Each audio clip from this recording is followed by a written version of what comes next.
नरेंद्र मोदी की फिटनेस अलग लेवल पर है बॉस, और ये फिटनेस कैसे है उसके बारे में जान लीजिए। नरेंद्र मोदी पर कई किताबों और अलग अलग रिपोर्ट्स के दावे के मुताबिक कहा जाता है कि पीएम मोदी 3.5-4 घंटे से ज्यादा नहीं सोते हैं। शाम 6 बजे के बाद कुछ खाते नहीं हैं। नरेंद्र मोदी सुबह 4 बजे उठ जाते हैं और उनका ये रूटीन तब से है जब वो गुजरात के मुख्यमंत्री थे। सुबह उठने के बाद पीएम मोदी कुछ देर टहलते हैं और फिर योगा करते हैं। योग में सूर्य नमस्कार और मेडिटेशन उनके रूटीन का हिस्सा है।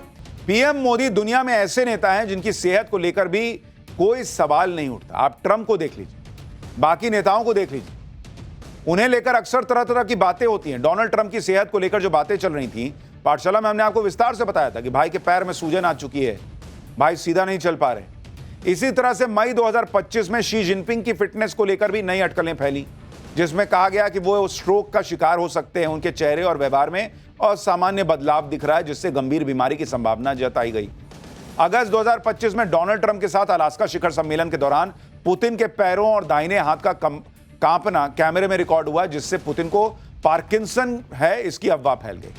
नवंबर 2024 में कजाकिस्तान में भाषण के दौरान पुतिन के पैर कांपते दिखाई दिए। एक्सपर्ट ने इसे पार्किंसन या स्ट्रोक के बाद की जटिलताओं से जोड़ा, लेकिन कोई पुष्टि नहीं हुई। और वो जो बाइडेन, वो भाई साहब तो इधर से उधर चले जाते थे, लेकिन नरेंद्र मोदी भाई साहब वो तो एकदम धड़ दौड़ते हुए प्लेन पे चढ़ जाते हैं, जहीं कहीं विदेश जाते हैं, बढ़िया योगा करते हैं। नरेंद्र मोदी आज भी सुपर हिट हैं, सुपर फिट हैं। चाहे वो लंबी लंबी विदेश यात्राएं कर ले, चाहे विदेश यात्राओं में बैक टू बैक मीटिंग्स कर लें, चाहे विदेश यात्रा से लौटते ही देश में अपनी ड्यूटी पर लग जाएं, चाहे पीएम के तौर पर अपना काम कर रहे हों या फिर पार्टी के नेताओं के तौर पर काम कर रहे हों, भाई साहब उनके चेहरे पे थकान ही नहीं दिखती। हम लोग नरेंद्र मोदी अमेरिका जाते हैं, यहां से 16-17 घंटे की फ्लाइट है, फिर टाइम जोन चेंज हो जाता है, हम लोग रिपोर्टिंग कर रहे होते हैं क्योंकि टाइम जोन चेंज हो गया, बॉडी क्लॉक जो है वो डिफरेंट तरीके से बिहेव करने लगता है। नींद जो है वहां, यहां जब रात होगी तो वहां दिन होता है, तो बॉडी क्लॉक एडजस्ट होने में टाइम लगता है, उसमें आपको रिपोर्टिंग भी करनी है, सब कुछ करना है। अमेरिका का दौरा खत्म होते होते हम लोगों की हालत खराब होने लगती है इस उम्र में। और नरेंद्र मोदी भाई साहब वो ये दौरा वो दौरा, वहां से निकल गए, वहां से लौटे, भारत में तुरंत इंस्पेक्शन करने का ही निकल गए। नरेंद्र मोदी की फिटनेस अलग लेवल पर है बॉस, और ये फिटनेस कैसे है उसके बारे में जान लीजिए। नरेंद्र मोदी पर कई किताबों और अलग अलग रिपोर्ट्स के दावे के मुताबिक कहा जाता है कि पीएम मोदी 3.5-4 घंटे से ज्यादा नहीं सोते हैं। शाम 6 बजे के बाद कुछ खाते नहीं हैं। नरेंद्र मोदी सुबह 4 बजे उठ जाते हैं और उनका यह रूटीन तब से है जब वो गुजरात के मुख्यमंत्री थे। सुबह उठने के बाद पीएम मोदी कुछ देर टहलते हैं और फिर योगा करते हैं। योग में सूर्य नमस्कार और मेडिटेशन उनके रूटीन का हिस्सा है। पीएम मोदी की डाइट बहुत ही सिंपल लेकिन पोषण से भरपूर होती है। सुबह पीएम मोदी अदरक वाली चाय लेते हैं, इसके अलावा ब्रेकफास्ट में उबली हुई या रोस्ट की हुई चीजें लेते हैं। फिटनेस के लिए पीएम मोदी खाने में तेल बहुत कम इस्तेमाल करते हैं। खिचड़ी, उपमा, कढ़ी जैसे भोजन उनको पसंद है, लाइट भोजन करते हैं। पीएम मोदी की फिटनेस का एक और राज है उपवास और अनुशासन, जिसके बारे में पीएम मोदी खुद इंटरव्यूज में बता चुके हैं। पीएम मोदी करीब 5 दशक से यानी 50 सालों से नवरात्रि का व्रत करते आ रहे हैं। गर्मियों की शुरुआत में आने वाले चैत्र नवरात्र के व्रत में पीएम मोदी सिर्फ एक फल खाते हैं। इसमें भी खास बात यह है कि नवरात्र के व्रत के पहले दिन पीएम मोदी जो फल खाते हैं उसे ही पूरे 9 दिन रोजाना खाते हैं, जबकि सर्दियों के वक्त आने वाले शारदीय नवरात्र में पीएम मोदी कुछ खाते ही नहीं है, सिर्फ पानी पी के काम चलाते हैं। इसके अलावा पीएम मोदी ने यह भी बताया कि सनातन के चातुर्मास के व्रत भी रखते हैं। चातुर्मास का मतलब 4 महीना होता है, और हिंदू तारीख के हिसाब से आषाढ़ महीने की देवशयनी एकादशी से लेकर कार्तिक महीने की देवोत्थान एकादशी तक ये 4 महीना चलता है। यानी कैलेंडर के हिसाब से चलिएगा तो जून से लेकर दिवाली के बीच का समय। पीएम मोदी के मुताबिक चातुर्मास के दौरान वो 24 घंटों में सिर्फ एक टाइम खाना खाते हैं बॉस। पीएम मोदी का मानना है कि व्रत करने से इंद्रियां एक्टिव रहती हैं, चीजों को ऑब्जर्व करने, रिस्पॉन्ड करने की क्षमता कई गुना बढ़ जाती है, साथ ही विचारों में नयापन भी मिलता है। पीएम मोदी की इस फिटनेस को देखते हुए रिलायंस इंडस्ट्रीज के चेयरमैन मुकेश अंबानी ने भी उम्मीद जताई है कि 2047 तक देश की सेवा करते रहेंगे नरेंद्र मोदी। मतलब अभी और कई साल नरेंद्र मोदी पीएम रहने वाले हैं। सुनिए मुकेश अंबानी को। It is my deepest wish that Modi ji should continue to serve India when independent India turns 100.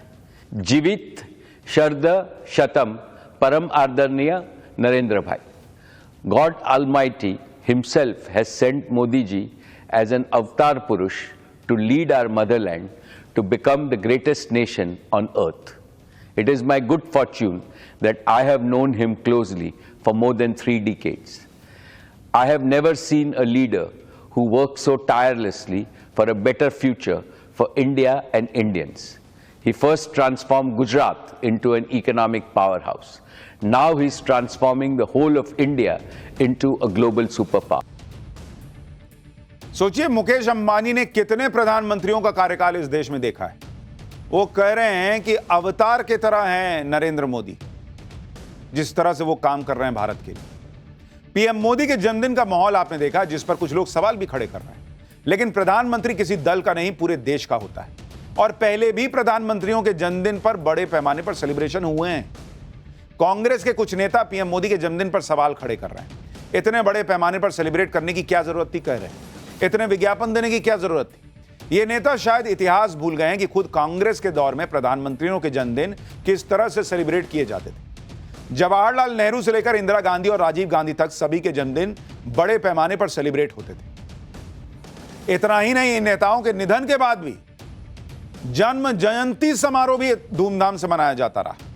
आज आपको दिखाऊंगा पहले के प्रधानमंत्री किस तरह से अपना जन्मदिन मनाते थे, कितने लार्ज स्केल पर उनका भी बर्थडे मनाए जाने की तैयारी होती थी। हाँ, इस लेवल पे नेता जो है वो विश नहीं कर रहे होंगे, ग्लोबल नेता और सारे लोग, लेकिन वो भी मनाते थे बर्थडे बॉस। आपको दिखाता हूं कि कैसे हवाई जहाज तक में जन्मदिन मनाया गया है। आपको देश के पहले प्रधानमंत्री जवाहरलाल नेहरू के जन्मदिन की तस्वीरें दिखाता हूं। यह साल 1954 का वीडियो है, जिसमें जवाहरलाल नेहरू अपना 65वां जन्मदिन सेलिब्रेट करते दिख रहे हैं। नेहरू के जन्मदिन सेलिब्रेशन के लिए दिल्ली के नेशनल स्टेडियम को चुना गया था। जवाहरलाल नेहरू एक खुली जीप में सवार होकर स्टेडियम में आते हैं, जहां 50,000 लोग उनका इंतजार कर रहे थे। इसमें बड़ी संख्या में बच्चे भी थे। नेहरू अपने गले से हार निकालकर बच्चों और लोगों पर उछाल रहे थे। दिल्ली के नेशनल स्टेडियम में जवाहरलाल नेहरू के जन्मदिन पर 2000 बच्चों ने खास प्रोग्राम भी पेश किया। बच्चों ने सिंक्रोनाइज योग परफॉर्म किया। उस साल जवाहरलाल नेहरू का जन्मदिन बेहद ग्रैंड लेवल पर सेलिब्रेट किया गया था। अब कोई पूछ सकता है कि भाई अभी तो देश आजाद हुआ था, उसके तमाम चैलेंजेस थे, पीएम ऐसा क्यों बर्थडे मना रहे हैं। लेकिन भाई ठीक है, लोग बुलाए गए, मनाए गए, उस वक्त किसी ने कुछ नहीं कहा। लेकिन आज नरेंद्र मोदी कर रहे हैं तो अरे ये क्या हो गया। इसी तरह से 1957 में जवाहरलाल नेहरू का जन्मदिन बहुत ही शानदार लेवल पर सेलिब्रेट किया गया था। 1957 में भी दिल्ली के नेशनल स्टेडियम में नेहरू जी ने जन्मदिन हजारों लोगों के बीच मनाया था। हजारों की संख्या में बच्चे उस कार्यक्रम में शामिल हुए थे।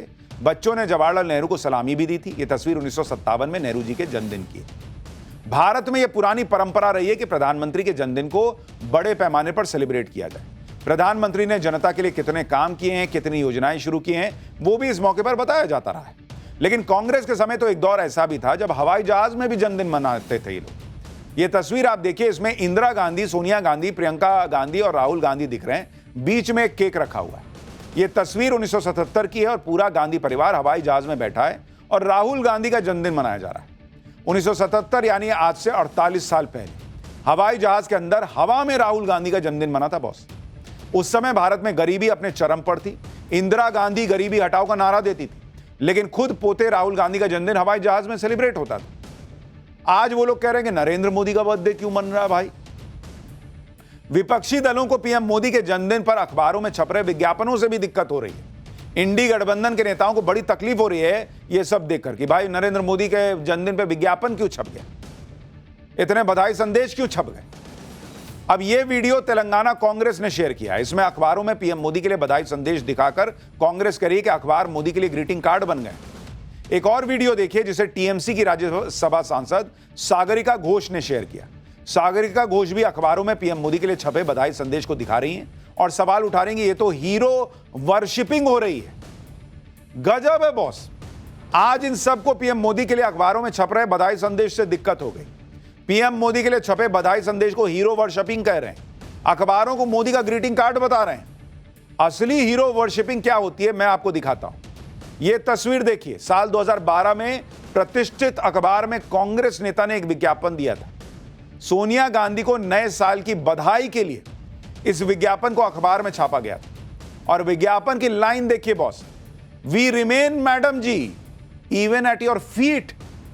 यानी मैडम जी हम तो आपके चरणों में भी रह सकते हैं। अब ये किस कैटेगरी की वर्शिपिंग है बॉस? बर्थडे भी नहीं है, नया साल का बधाई संदेश में चरणों में रह सकते हैं ये छपवाया जा रहा है अखबार में, और बाकायदा फुल पेज का विज्ञापन देके छपा था। साल 2012 में यह पोस्टर कांग्रेस नेता एच वसंत कुमार ने अखबार में छपवाया था। एच वसंत कुमार एआईसीसी के मेंबर थे और तमिलनाडु कांग्रेस कमेटी में जनरल सेक्रेटरी थे। विज्ञापन में एच वसंत कुमार ने लिखवाया था कि राज्याभिषेक के बाद श्री रामचंद्र ने हनुमान से पूछा, आप क्या पुरस्कार पाना पसंद करेंगे? इस पर हनुमान जी, जो वफादार कार्यकर्ता थे, उन्होंने विनम्रता से कहा कि मुझे सदैव आपके चरणों में रहने दीजिए। मैडम, आपको नए साल की हार्दिक शुभकामनाएं।